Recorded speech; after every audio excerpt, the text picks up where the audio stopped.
With the release of the Finkel Review into energy policy, it seems that all sides of politics are calling for an end to the climate wars, which have somehow managed to be even worse than the Clone Wars.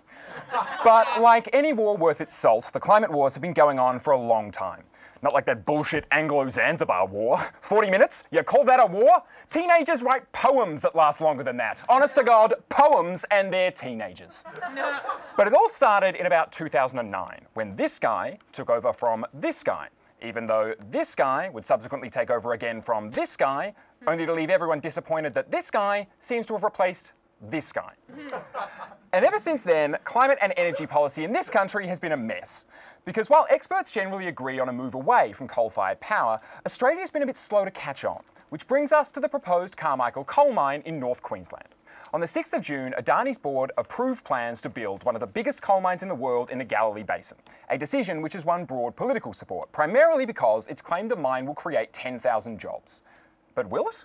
Because in a 2015 court case, Adani's own expert conceded the number of jobs created would be more like 1,464. So, you know, Adani was only wrong by about 85%, which is a problem, isn't it, right? Because if someone said, good news, I got us tickets to see the Backstreet Boys this weekend. But when you arrived, 85% of the Backstreet Boys weren't there, leaving only a one-legged Howie with black lung disease wheezing his way through I Want It That Way, you and your fellow B-Boys fanatics would be understandably pissed off. But even if it does employ 10,000 Australians, it might not employ them for long. While Adani claims it will export coal to India for up to 60 years, India's announced they'll stop importing coal from 2021. And that would leave Adani with a shit ton of a product that no one wants to buy. Which is exactly how the CEO of Arnott's feels whenever they see another truckload of lemon crisps leave the factory floor. How is there demand for you, you disgusting salt lemon demon, right? You're just a non-alcoholic tequila shot, and the only reason anyone likes tequila is the alcohol.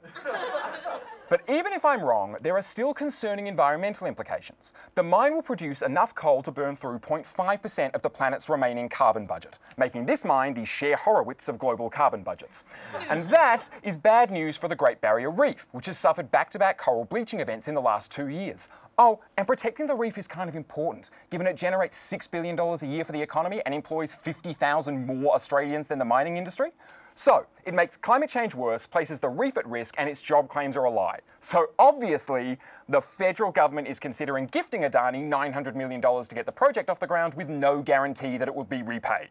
So why would anyone support this mine? Well, maybe, because when I said earlier that all sides of politics are committed to ending the climate wars, I was leaving out one side. Because while some politicians are placing short-term economic interests ahead of action on climate change, which is bad, there's one side, the side pushing hardest for the mine, people like Matt Canavan, Barnaby Joyce, and Tony Abbott, who don't actually care about the financial merits of the mine. They don't care about the benefits of renewable energy, they don't care about providing power to Indian citizens, they don't even really care about fighting climate change, they only want to fight the war. You see, they're basically like the Japanese soldier Hiru Onada, who was found hunkered down in a jungle in the Philippines, refusing to believe Japan had surrendered World War II almost 30 years after they actually had.